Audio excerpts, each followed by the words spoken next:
अस्सलाम वालेकुम, मैं हूं ज़ीशान मलिक और आप देख रहे हैं प्रोग्राम गूंज। नाज़रीन, मुल्क के मसाइल जो भी हों, लेकिन पाकिस्तान तहरीक इंसाफ को देखकर ऐसा लगता है कि शायद उनका सिर्फ और सिर्फ एक ही मसला है, वो है बानी पीटीआई की रिहाई। अगर आप उनके रहनुमाओं की गुफ्तगू सुने तो उनकी बात शुरू होती ही बानी पीटीआई से और अख्ताम भी बानी पीटीआई पर ही होता है। मुल्क में इस वक्त हालात ये हैं कि दहशतगर्दी का हमें सामना है और ये दहशतगर्दी अब खैबर पख्तूनख्वा या बलूचिस्तान तक महदूद नहीं रही, बल्कि इसके ख़तरात का सामना पंजाब को भी है। ऐसे मौके पर तमाम सियासी जमातों को मुत्तहद होने की ज़रूरत है, लेकिन जब सलामती कौंसिल का इजलास बुलाया जाता है, कौमी सलामती कमेटी का इजलास बुलाया जाता है, तो उसमें पाकिस्तान तहरीक इंसाफ शामिल नहीं होती है, उससे अलग रहती है। इससे क्या पैगाम जाएगा और इससे क्या साबित करना चाहती है पाकिस्तान तहरीक इंसाफ, इस पर भी आज के प्रोग्राम में बात होगी। और बानी पीटीआई के लिए जो एक खुशाइंद खबर यह है कि जो उनकी मुलाकातें हैं, उनसे मिलने वालों के लिए 2 दिन हफ्ते में वो इजाज़त दे दी गई है। और इसमें यह ज़रूर कहा गया है इस्लामाबाद हाई कोर्ट की जानिब से कि जो बाहर निकलकर बातचीत की जाती है पाकिस्तान तहरीक इंसाफ के रहनुमाओं की जानिब से, उसकी ज़रूरत नहीं है, ऐसा नहीं किया जाना चाहिए। और आज हमने देखा कि पाकिस्तान तहरीक इंसाफ के रहनुमाओं की आपस में जो चपकलिश है वो भी ज़रा खुलकर सामने आ गई। इस पर भी बात होगी। तो मैं आगाज़ करता हूं, मेरे साथ मौजूद हैं सेनेटर सरमद अली साहब पाकिस्तान पीपल्स पार्टी से। बहुत शुक्रिया सेनेटर साहब वक्त देने के लिए। सर, पाकिस्तान तहरीक इंसाफ में इंसाफ हो या ना हो, लेकिन इत्तफाक हमें नज़र नहीं आ रहा। और उसकी आज वाज़ेह मिसाल उस वक्त दिखाई दी जब सलमान अकरम राजा ने यह कह दिया कि अगर बाबर अवान जाएंगे तो हम मुलाकात के लिए नहीं जाएंगे, इनका नाम हम कटवाते हैं। तो जो इख्तलाफात की खबरें बार बार सामने आती रही हैं मुख्तलिफ ज़राए से पाकिस्तान तहरीक इंसाफ के अंदर, आप समझते हैं कि इस तरह के वाक़यात से उन खबरों को तक़वियत मिलती है? बिल्कुल तक़वियत मिलती है। आप देखें कि पीटीआई में तो आपको नज़र आ रहा है कि इत्तेफाक है ही नहीं। एक किस्म की डिस्कॉर्ड है पूरी पार्टी के अंदर। मुख्तलिफ ग्रुप्स हैं, ग्रोह हैं जो एक दूसरे के खिलाफ काम कर रहे हैं। अभी कुछ दिन पहले आप देखें शोएब शाहीन साहब को फवाद चौधरी साहब ने थप्पड़ दे मारा। तो उसके अलावा केपी के अंदर आपको इख्तलाफात नज़र आते हैं चीफ मिनिस्टर के दरमियान और जो केपी के जो सदर हैं पार्टी के, उनके दरमियान आपको इख्तलाफात नज़र आते हैं। तो वहाँ तो यूनानिमिटी ऑफ व्यूज़ है ही नहीं।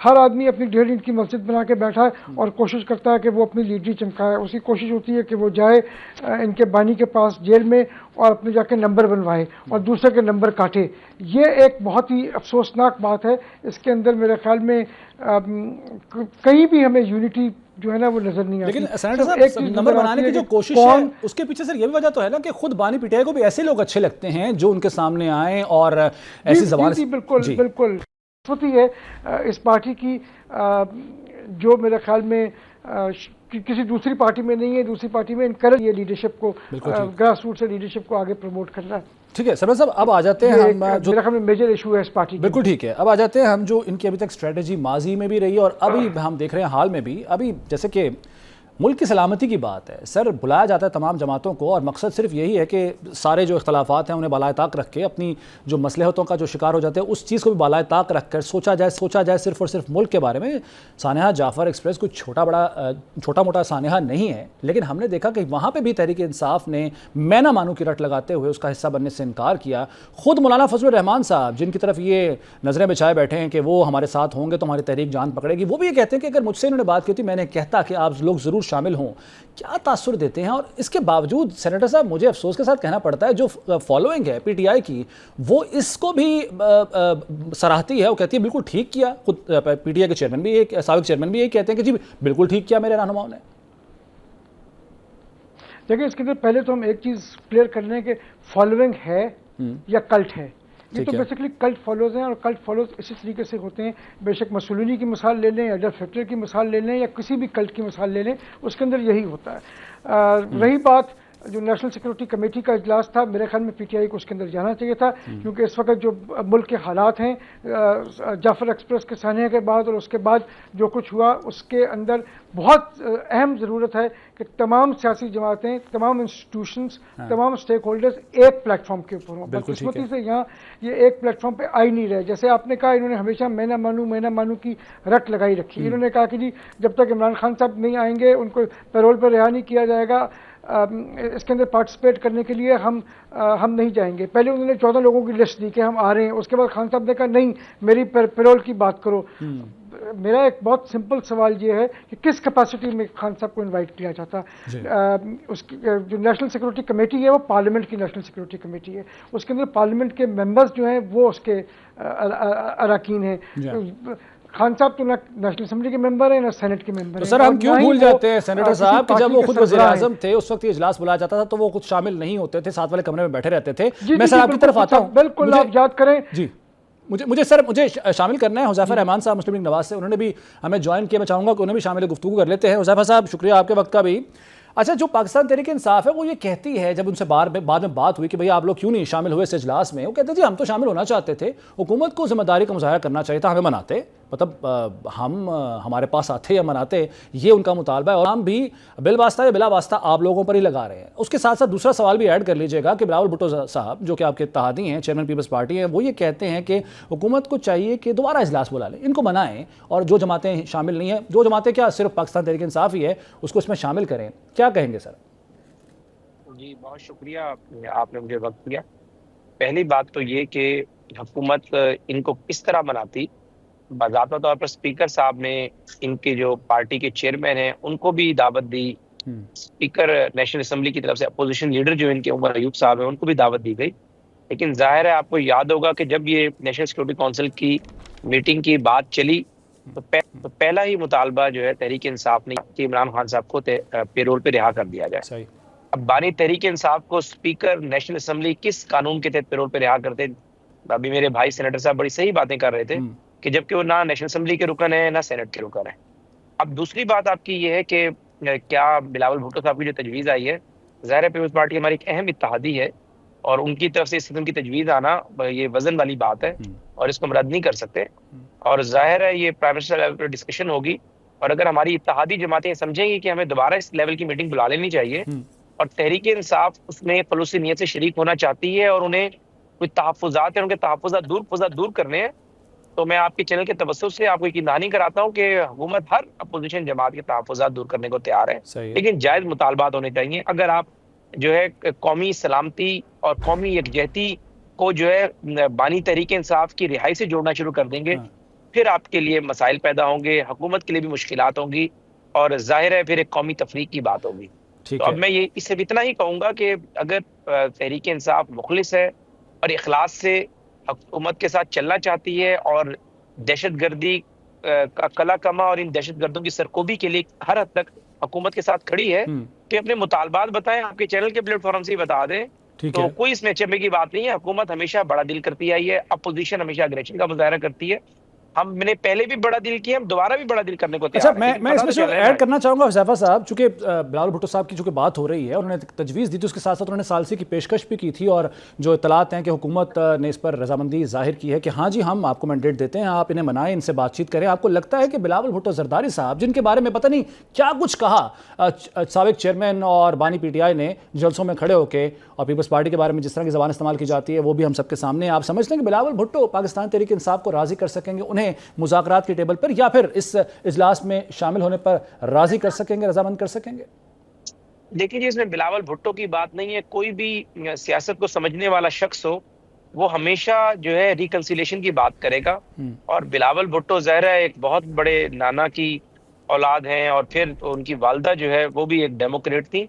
तो मैं ये समझता हूँ कि कोई भी डेमोक्रेट है और अगर वो सियासतदान है तो वो ज़ाहिर है रिकंसिलेशन पे बिलीव करता है और इस बात से कतई नज़र कि उसका माजी में क्या क्या इख्तलाफ रहा है, उसके लिए क्या ज़बान इस्तेमाल की है। अगर कौमी सलामती या कौमी यकजहती की बात होगी तो मुझे पूरा भरोसा है कि बिलावल भुट्टो जरदारी जो है हमारे जो इत्तेहादियों में से एक बड़ा वजनी नाम है और वो उनके अंदर सलाहियत भी है और वो पूरी जिम्मेदारी से इनको एक मेज पर लाने की सलाहियत रखते हैं। लेकिन तहरीक इंसाफ के हवाले से मुझे कोई उम्मीद और आस नहीं है, क्योंकि बानी PTI का तो विजन ही यही है कि आपने कंट्रोवर्सी करनी है, कंट्रोवर्शियल बात करनी है, तफरीक की बात करनी है, ऐसी बात करनी है जिससे जो है आपकी कौम में तकसीम नजर आए और उसके बाद आपका नैरेटिव बिके। उस नैरेटिव को चाहे आप सोशल मीडिया पे चलाएं और सब कहने का, चाहे आप अफगानियों को कुएं में डालने वाली बात कर दें, चाहे आप जो है नेशनल सिक्योरिटी काउंसिल की मीटिंग से बाइकआउट की बात कर दें, चाहे आप बलूचिस्तान के एहसास महरूमी को, दहशतगर्दी की कार्रवाइयों को उससे जोड़ दें, तो ये सारी चीजें जो है इस बात की गमाजी करती हैं कि माजी जो है तहरीक इंसाफ का अच्छा नहीं रहा। ठीक है, माजी अच्छा नहीं रहा हुज़ैफा साहब, बिल्कुल ठीक है, पॉइंट आपका आ गया। सेनेटर सरवत साहब, बिलावल भुट्टो साहब की सलाहियतों पर मुझे भी भरोसा है, हमें सबको है, और जैसे कि हुज़ैफा साहब भी कह रहे थे, लेकिन मसला फिर आगे ना आ जाता है पाकिस्तान तहरीक इंसाफ का। माजी में जितनी भी कोशिशें हो चुकी हैं इनको मुज़ाकरात की टेबल पर लाने के लिए, वो सब की सब बेसूद रहीं, नाकाम रहीं। अब क्या इस तरह की कोई कोशिश बिलावल भुट्टो जरदारी साहब या पीपल्स पार्टी की जानिब से उसको भी मनफी अंदाज में इस्तेमाल करते हुए अपने हक में किसी तरीके से उसका कोई प्रोपेगेंडा करते हुए बयानिया बनाया जाएगा सोशल मीडिया के जरिए? वही जो कल्ट जिसका आपने हवाला दिया, जिसकी तरफ इशारा किया, वो इसको इस्तेमाल कर सकता है मनफी तौर पर? पीटीआई तो हर चीज़ को मनफी तौर पर इस्तेमाल करती है, लेकिन अगर बिलावल भुट्टो साहब का ट्रैक रिकॉर्ड देखें तो बिलावल भुट्टो ने अपने 26वीं तरमीम के ऊपर तकरीबन तमाम पार्टीज़ को ऑन बोर्ड किया, तमाम पार्टीज़ को एक प्लेटफॉर्म पर जमा करने की कोशिश की। वो उनकी सलाहियतों को साबित करता है कि अगर कोई आदमी है या जिसमें कैपेसिटी है इन सबको इकट्ठा करने की, तो वो बिलावल भुट्टो साहब हैं। लेकिन ऑन दी अदर हैंड अगर आप देखें कि पीटीआई उस वक्त भी मान के गायब हो गई, तो सवाल ये है कि क्या पीटीआई ये कबूल करेगी? अगर वो एक्सेप्ट कर ले तो मेरे ख्याल में बहुत अच्छी बात होगी, क्योंकि ये जो है ना टेररिज्म का मामला है, इसके ऊपर सियासत नहीं करनी चाहिए, इसके ऊपर पॉइंट स्कोरिंग नहीं करनी चाहिए, इसके ऊपर पूरी कौम को एक होना चाहिए। अगर हम एक नहीं होंगे तो हमारा दुश्मन खुश होगा, वो समझेगा कि उसकी कामयाबी है। अब वो नैरेटिव देखें जो इंडिया ने बिल्ड करना शुरू किया जब जाफर एक्सप्रेस का सानिया हुआ, उस किस्म की उनकी लैंग्वेज देखें, उनके मीडिया ने जो लैंग्वेज इस्तेमाल करनी शुरू की या सोशल मीडिया पर इंडिया से जिस किस्म की गुफ्तगू होनी शुरू हुई, अगर वो उसको अगर हम बैरोमीटर के तौर पे लें तो हमें नज़र आता है कि जी हमारे दुश्मन जो हैं वो हमारी मसाइल को उजागर करना चाहते हैं। लेकिन सेनेटर साहब, इंडिया से तो हम ये उम्मीद कर सकते हैं ना, तवक्को कर सकते हैं, उनके साथ हमारी जंगें हो चुकी हैं, एक दुश्मन हाँ, लेकिन मुल्क है, पीटीआई की बदकिस्मती से जो नैरेटिव था, उसी नैरेटिव को पीटीआई की जो इंडिया का नैरेटिव था, उसी नैरेटिव को इंडिया की पीटीआई की सोशल मीडिया टीम ने उठाया और सोशल मीडिया पर स्प्रेड करना शुरू कर दिया। बड़ी बदकिस्मती है कि मुल्क में इतना बड़ा सानिया हो रहा है और आप जिस किस्म की गुफ्तगू कर रहे हैं वो कम से कम बाहैसियत पाकिस्तानी मेरे लिए तो एक्सेप्टेबल नहीं है। बिल्कुल ठीक है, शायद उनके लिए वो अभी भी जो इस्लामाबाद में वो गुफ्तगू कर रहे हैं, इस्लामाबाद में वो मुजाहरे कर रहे हैं बलूचिस्तान के हवाले से, मेरे ख्याल में उनको ये सोचना चाहिए कि हम पाकिस्तान की बात करें या हम सेपरेटिज्म की बात करें या टेररिज्म की बात करें। अगर आपने टेररिस्ट को और सेपरेटिस्ट को सपोर्ट करना है तो फिर नेशनलिज्म की बात खत्म होगी ना, फिर पाकिस्तान की बात छोड़ें। आप कहेंगे जी हम तो पाकिस्तान, जैसे उन्होंने कहा था कि अगर मैं नहीं गया तो पाकिस्तान 3 टुकड़े हो जाएगा। जी देखिए, आप याद करेंगे इनके जो बानी पीटीआई हैं उनके अल्फाज क्या थे? उनके अल्फाज ये थे कि अगर मैं वज़ीर आज़म नहीं रहूंगा तो पाकिस्तान 3 टुकड़े हो जाएगा। उन अल्फाज के इर्द गिर्द आप देखें वो अपना नैरेटिव बिल्ड कर रहे हैं। उनकी सारी कोशिश इस वक्त ये है कि हम इस तरीके से पाकिस्तान को लेकर चलें। अगर आप, लेकिन मैं ये समझता हूँ कि अगर कोई आदमी है जिसके अंदर ये सलाहियत है, जिसके अंदर कैपेसिटी है कि तमाम सियासी जमातों को एक प्लेटफॉर्म पर बिठा सके, तो उसे बिलावल भुट्टो जरदारी साहब हैं। तो इसको सामने रखते हुए मेरे ख्याल में हुकूमत को चाहिए कि बिलावल साहब को एक मौका दें कि पीटीआई से बात करें और इनको भी, और नेशनल सिक्योरिटी कमेटी की मीटिंग दोबारा बुलाई जाए जिसके अंदर पीटीआई उम्मीद है शरीक हो, तो शायद हम एक कौम बाहैसियत कौम एक डायरेक्शन में जा सकें। बिल्कुल ठीक है हुज़ैफा साहब, बिलावल भुट्टो जरदारी साहब के हवाले से जैसे कि सेनेटर साहब ने भी चुका और आपके भी अल्फाज जो जाहिर है उस पर हम इत्तफाक करते हैं, लेकिन अगर कोई जमातें जिनके मुखालिफ ये खुलकर हैं वो एक मुस्लिम लीग नवाज़ और एक पाकिस्तान पीपल्स पार्टी है, हमने देखा कि मौलाना फजलुर रहमान साहब की किसी हद तक जो है इनके साथ टोन मिली है 26वीं आईनी तरमीम पर, जिस तरीके से मौलाना फजलुर रहमान साहब ने इनको कायल किया और ये तरमीम हो भी गई। आप समझते हैं कि बिलावल भुट्टो जरदारी साहब से बढ़कर शायद मौलाना फजलुर रहमान साहब कोई ज़्यादा बेहतर किरदार अदा कर सकें पाकिस्तान तहरीक इंसाफ को ना सिर्फ मुज़ाकरात की टेबल पर लाने के लिए, बल्कि जो ऐसे इशूज़ हैं मुल्क को जिनका सामना है उन पर भी पाकिस्तान तहरीक इंसाफ ऑन बोर्ड हो? मौलाना फजलुर रहमान साहब का किरदार आप कोई देखते हैं? शुक्रिया, सेनेटर साहब ने बड़ी नपी तुली और बड़ी लॉजिकल बातें की हैं। देखिए, पहली बात तो ये हमारी इत्तेहादी पीपल्स पार्टी है, इस सिस्टम की मेजर स्टेक होल्डर है और पीपल्स पार्टी की तरफ से बिलावल भुट्टो जरदारी साहब की तरफ से ये बयान आना बड़ी मुस्बत बात है। ज़ाहिर है एक डेमोक्रेट इसी तरह की बात करता है। अब बात ये है कि आपने कहा मौलाना फजलुर रहमान, ज़ाहिर है देखिए हुकूमत के पास बहुत सारे कार्ड्स होते हैं और कुछ कार्ड्स हम वक्त आने पे शो भी करेंगे। और मौलाना फजलुर रहमान साहब इसमें नो डाउट एक ज़ीरक सियासतदान है और हुकूमत के माजी में अलाई रहे, पीडीएम की तश्कील उससे पहले भी। और मैं समझता हूँ कोई भी पॉजिटिव सियासतदान हो जो पाकिस्तान की प्रोग्रेस और तरक्की को समझता हो, वो कभी भी तहरीक इंसाफ के इस विजन को ना सपोर्ट करेगा, ना तहरीक इंसाफ की इस सियासत के साथ जाएगा। अब जाहिर है क्योंकि पाकिस्तान तहरीक इंसाफ अपोजिशन की एक बड़ी जमात है, असेंबली में अपोजिशन लीडर उनका है। मौलाना फजल रहमान साहब ने एक असूली अपना एक मौका अख्तियार किया कि वो अपोजिशन बेंचों पे बैठेंगे, इसलिए उनके साथ बैठना पड़ रहा है, बाकी चीजें चल रही हैं। तो अगर मौलाना फजल रहमान साहब इसमें कोई रोल प्ले करना चाहेंगे तो हुकूमत में खुशाइंद भी करार देगी। लेकिन मैं ये समझता हूँ कि कोई भी शख्स हो, ये मैं कोई डिस्करेज नहीं कर रहा, लेकिन कोई भी शख्स हो जो सियासी जो है वो जहनियत रखता हो, सियासी सोच रखता हो, वो तहरीक इंसाफ से बात कर ही नहीं सकता, क्योंकि उनकी बात ही इंतशार से, बदतमीजी से शुरू होती है।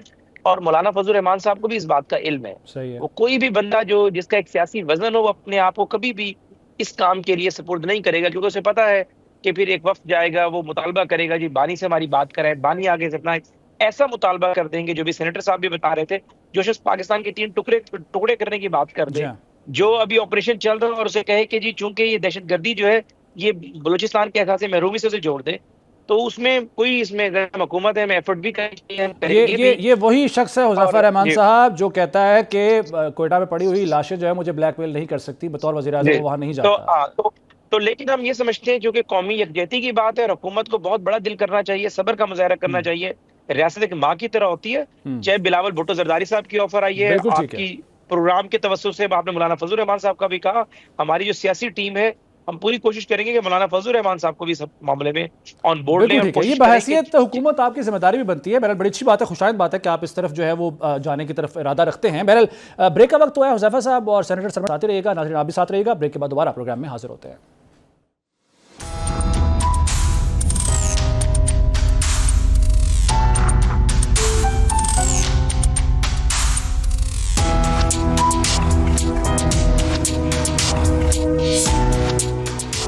प्रोग्राम में एक बार फिर खुशामदीद। मुझे ब्रेक में ज्वाइन किया पाकिस्तान तहरीक इंसाफ से जनाब नदीम कुरैशी साहब ने, उन्हें भी शामिल गुफ्तगू कर लेते हैं। कुरैशी साहब शुक्रिया आपके वक्त का।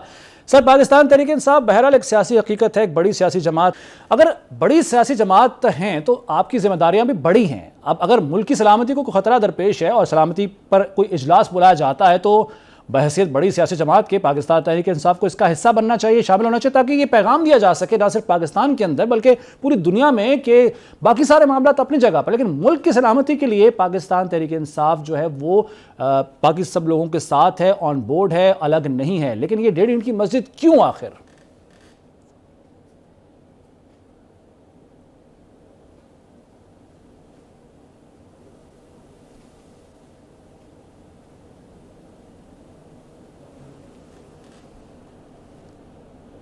देखिए, मैं आपको गुजारिश चाहता हूँ जी, हुक्मरान जो होते हैं, जो अवाम से मुंतखब हुक्मरान होते हैं, उनके पास एक अखलाकी ताकत होती है, उनके पास एक अथॉरिटी होती है।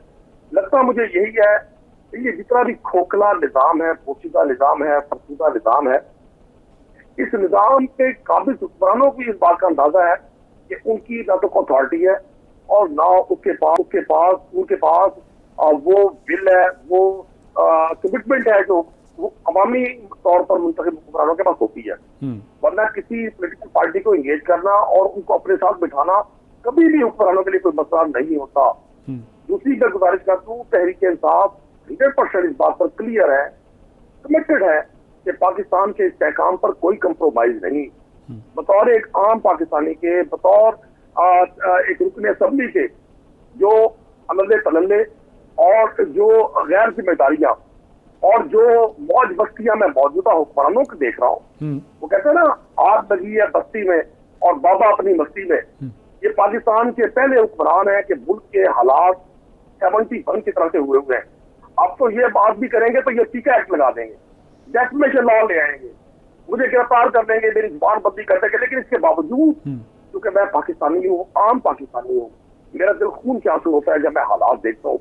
एक तरफ हम दहशतगर्दी का मुकाबला कर रहे हैं, दूसरी तरफ हमारे हुक्मरान लोगों पे, आम पॉलिटिकल वर्कर्स पे, अपने ही मुल्क के शहरियों पर, उनके घरों पर चादर और चार दीवारी का को पामाल करते हुए आज अब देखें मुख्तलिफ लोगों के घरों पर रमजान शरीफ का महीना है, जालिम तरीन लोग भी इन दिनों में ना रहम करते हैं, अपने अपने किसी अपोनेंट के साथ भी अवॉइड करते हैं। लेकिन आप देखें क्या पंजाब भर में हो रहा है। अभी फ्राइडे को एक रोज पहले हमारी कॉल थी, 23 मार्च को हमने रिलीज करनी थी और की पाकिस्तान तहरीक इंसाफ की नहीं थी, वो 23 मार्च को हम भी यौम पाकिस्तान मना रहे थे। लेकिन वजीर साहब इसका जवाब हुकूमत ये देती है कि इस वक्त दहशतगर्दी का सामना है, पंजाब भर में भी मुख्तलिफ कार्रवाइयों में, इंटेलिजेंस बेस्ड ऑपरेशंस में दहशतगर्द पकड़े जा रहे हैं, तो आपकी सिक्योरिटी के लिए उन्होंने कहा कि जी भी फिलहाल रुक जाएं। देखिए, इनको अगर हमारी सिक्योरिटी इतनी अजीज हो ना, इनको अपनी सिक्योरिटी से फुर्सत मिलेगी तो उनको किसी की सिक्योरिटी अजीज होगी। अच्छा, ये जो कानवाए भर भर के अल्लाह के घर की ज़ियारतों के लिए तशरीफ ले जा रहे हैं और फिर वहां से 12-12, 14-14 कैमरा मैन से अपनी जो वीडियोस बनवा कर ये कौम को क्या मैसेज दे रहे हैं? ये मतलब मुझे तो मैं तो इस पर मुझे कोई तकलीफ नहीं है ये कहने पे, और मैं किसी भी तरह इन हुक्मरानों से ना मरूब होने पर तैयार हूं और ना मैं ये मानूंगा कि ये हुक्मरान संजीदा मिजाज के लोग हैं। सही है। ये अपने को जाती टारगेट्स के लिए आए थे, अपने केसेस के खात्मे के लिए आए थे, अपने लिए एनआरओ लेने के लिए आए थे, उसमें ये कामयाब हो गए। मैं इनसे दरखास्त करूंगा, इनसे अपील करूंगा, इनसे मुतालबा करूंगा, खुदारा 25 करोड़ के इस मुल्क को अपने लिए एक अखाड़ा समझने की बजाय, अपने लिए एक हुजला रूसी समझने की बजाय, अपने लिए एक मौज मस्ती का पॉइंट समझने की बजाय ये हनीमून फेज से गुजर रहे हैं, छोड़ दें इसको। सर, ये आपने एनआरओ की बात की कुरैशी साहब, तो यही इल्जाम तो आप पर लगाते हैं ना नून लीग वाले, मुस्लिम लीग नवाज वाले, कि आप लोग एनआरओ मांग रहे हैं। आपको जब इजलास में बुलाने की जो दावत दी जाती है तो आप लोग कहते हैं भाई पहले पैरोल पर बानी पीटीआई को लेकर आओ फिर हम आएंगे। तो एनआरओ, वो कहते हैं आप लोग एनआरओ मांग रहे हैं, ये नून लीग कहती है, मुस्लिम लीग नवाज कहती है। देखिए, वो तो कहेंगे जिनके माथे पर खुद एनआरओ के झूमर सजे हों। वो दुबई में जनरल मुशर्रफ साहब से जो एनआरओ लिया था, वो याद है पूरी कौम को किसने लिया था, किन्होंने अपने केसेस माफ करवाए थे, पूरी कौम जानती है। इमरान खान के ना प्लेट टेस्ट डाउन हुए हैं, ना इमरान खान को एक बार भी पेम्स जाना पड़ा है। वो इंसान है, ह्यूमन बॉडी है, उनकी भी तकलीफ उनको भी आई होगी, यकीनन वो बहुत तकलीफ में है, लेकिन उस शख्स ने अपने इस्तिकामत से, अपनी बहादुरी से पाकिस्तानियों के दिल जीते हैं। मैं आज भी समझता हूं कि जरा सा फैसला अपनी अनाओं के खौल से बाहर आए। अच्छा। और सिर्फ पाकिस्तान के इस्तेहकाम के लिए, पाकिस्तान के आम आदमी की बेहतरी के लिए, पाकिस्तान के खिलाफ बैरून मुल्क से जो साजिशें हो रही हैं उनकी रोकथाम के लिए, उनका तोड़ करने के लिए, उनको रोकने के लिए सिर्फ पाकिस्तान की रियल लीडरशिप को एंगेज करें, पाकिस्तान की उस लीडरशिप को एंगेज करें जो पाकिस्तान की आवाम में जिसकी जड़ें हैं, उन लोगों को एंगेज करें जिन पर पाकिस्तान की कौम भरोसा और एतबार करती है। आप क्या कर रहे हैं? 23 मार्च को सदर पाकिस्तान की गुफ्तगू सुनी है। मुझे किसी की पैराना साली पर, किसी की बुजुर्गी पर एतराज नहीं, अल्लाह उनको सेहत कामला दे। लेकिन क्या वजह है कि 25 करोड़ लोगों में हमारे पास यही लोग रह गए हैं जो अपनी गुफ्तगू की 4-5 मिनट की गुफ्तगू से लोगों के दिल नहीं गरमा सकते, लोगों के दिल नहीं जीत सकते। 4 दिन से पाकिस्तान का नौजवान, ये 65% नौजवान आबादी रखने वाला मुल्क है। क्या लोग सोच रहे हैं? क्या ऐसी मजबूरी है, कि यही लोग हमारे पास हुक्मरानी के लिए बचे हैं? अच्छा। क्या वजह है कौमी सलामती की मीटिंग में हमारे इंटीरियर मिनिस्टर नहीं थे? क्या वजह है मियां नवाज शरीफ साहब मौजूद नहीं थे?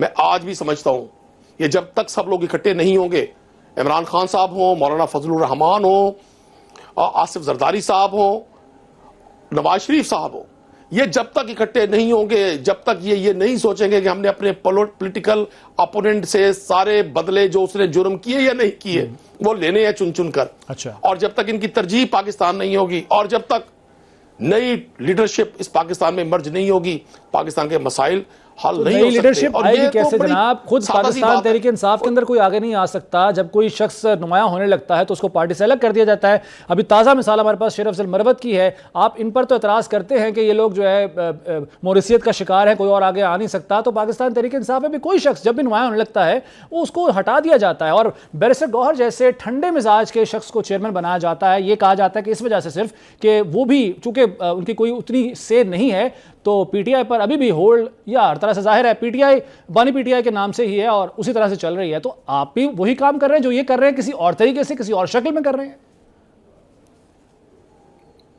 कतर ऐसा नहीं है, ये कोई तकाबुल नहीं है। तहरीक इंसाफ ने तो 2 नए बिल्कुल फेसेस को चीफ मिनिस्टर बनाया, केपीके का और पंजाब का और गिलगित बल्तिस्तान का और आजाद कश्मीर का। 4 सूबों में जो चीफ मिनिस्टर थे बिल्कुल फ्रेश फेसेस थे और लातादाद नाम है जिनको मौका मिला। शेर अफजल मरवत साहब भाई है मेरे, मुझे उनकी बड़ी इज्जत है, लेकिन पार्टियों में डिसिप्लिन कायम रखना भी बड़ा जरूरी होता है। उनका एक्सेप्शनल केस है। अच्छा। उनका कोई ये नहीं है कि उनके किसी पॉपुलैरिटी की वजह से ये फैसला किया गया, और इंशाल्लाह चीजें वहां बेहतर हो जाएंगी, मुझे अल्लाह की जात से उम्मीद है। मैं आपसे गुजारिश कर दूं सर, इसे एक मिनट आप बिल्कुल आगे बात कीजिएगा। मैं सिर्फ इसी पे, चूंकि गुफ्तगू इस तरह से हो रही है, इस टॉपिक पर हो रही है, तो बाबर अवान साहब का क्या कसूर है? उन्हें आज क्यों सलमान अकबर राजा साहब ने उनका नाम कटवाया कि जी अगर ये जाएंगे तो हम नहीं जाएंगे मुलाकात करने के लिए? उनसे क्या मसला है अगर आप लोगों को? दोबारा पूछिएगा, मैं बाबर अवान साहब का जिक्र कर रहा हूं। आज जैसे कि मुलाकात की इजाजत दी गई है बानी पीटीआई से आप लोगों को, तो आज जब सलमान अकबर राजा साहब ने कहा कि अगर बाबर अवान होंगे तो हम मुलाकात के लिए नहीं जाएंगे, उनका नाम कटवाया। बाबर अवान जो बड़े करीब रहे हैं माजी में इमरान खान साहब के, बानी पीटीआई के, आखिर उनसे क्या मसला है फिर आपको? चले, शेर अफजल साहब तो आपने कहा एक्सेप्शनल केस हैं, बाबर अवान ने तो कोई ऐसे बयान भी नहीं दिए। देखिए, मैं इस हवाले से ना कोई राय नहीं दे सकता। अच्छा। मेरे पास इस तरह की कोई मुसद्दिका खबर है, आप फरमा रहे हैं, मैं फिल वक्त इस पोजीशन में नहीं हूं मैं इसके बारे में राय दे सकूं। अच्छा। यकीनन अगर कोई इस तरह की बात हुई होगी तो इसका बहुत बेहतर जवाब सलमान अकबर राजा साहब दे सकते हैं, कोई भी और शख्स नहीं दे सकता। पार्टी के जनरल सेक्रेटरी हैं वो, पार्टी इमरान खान साहब ने उनको नामजद किया है, एक बड़ा संजीदा और शानदार नाम है, तो मैं नहीं समझता कि मैं उनकी किसी राय के हवाले से बगैर तस्दीक को राय दूं। अच्छा, ठीक है। अच्छा, अब आ जाते हैं सर, आपने कहा कि ये हुकूमत जो है ये संजीदा नहीं है, ये खुद नहीं चाहती कि हम लोगों के साथ मुज़ाकरात बातचीत। अभी इस वक्त बिलावल भुट्टो जरदारी साहब ने एक तजवीज़ दी थी कि मैं जी सालसी बनता हूँ, मैं दोनों के दरमियान मुज़ाकरात करवाता हूँ, पीटीआई और हुकूमत के दरमियान, और हुकूमत ने कहा जी चले ठीक है जी, हम आपको मैंडेट देते हैं, मुज़ाकरात करें। लेकिन सवाल ये है कि क्या आप लोग यानी पाकिस्तान तहरीक इंसाफ बिलावल भुट्टो जरदारी साहब के साथ बैठेगी, बातचीत करेगी, जो वो कह रहे हैं और जो मैंडेट उनको हुकूमत दे रही है आप लोग उसे तस्लीम करेंगे? ये वही बिलावल भुट्टो जरदारी साहब हैं, उसी पाकिस्तान पीपल्स पार्टी के चेयरमैन हैं, जिसने आपसे गुजारिश कर दूं, मैं तो ऑप्टिमिस्टिक शख्स हूं। मैं समझता हूं अगर बिलावल जरदारी साहब संजीदगी से और खुलूस से ये कोशिश करते हैं, सही है, तो हमें किसी की नीयत पर शक नहीं करना चाहिए। अगरचे उनका जो अमल है, उनकी उनका जो तरीकाकार है, इस पूरे निज़ाम में जिस तरह से सब कुछ हर चीज से वाकिफ हाल होने के बावजूद वो इस निज़ाम का हिस्सा बने। याद होगा 27 दिसंबर को अपनी वालदा की बरसी पर, बेनजीर भुट्टो साहबा की बरसी पर, बिलावल जरदारी साहब ने ही फरमाया था कि ये फार्म 47 के हुक्मरान है। मतलब उनको पता है पीपल्स पार्टी जो जुल्फकार अली भुट्टो की जमात है, जो जुल्फकार अली भुट्टो के नाम से जानी जाती है, आज वो जमात अगर आंखों के सामने पड़ी हुई मक्खी खाती है, वो एक मिसाल है ना, सामने पड़ी है दूध में पड़ी हुई मक्खी वाला दूध कोई नहीं पीता। उनके इल्म में है कि ये सारा कुछ क्या हुआ, कैसे इंतखाबी। चलें कुरैशी साहब, ठीक है, बिल्कुल आपका पॉइंट। नदीम कुरैशी साहब भी गुफ्तगू कर रहे हैं। एक ब्रेक का वक्त हुआ प्रोग्राम में, ब्रेक के बाद दोबारा हाजिर होते हैं।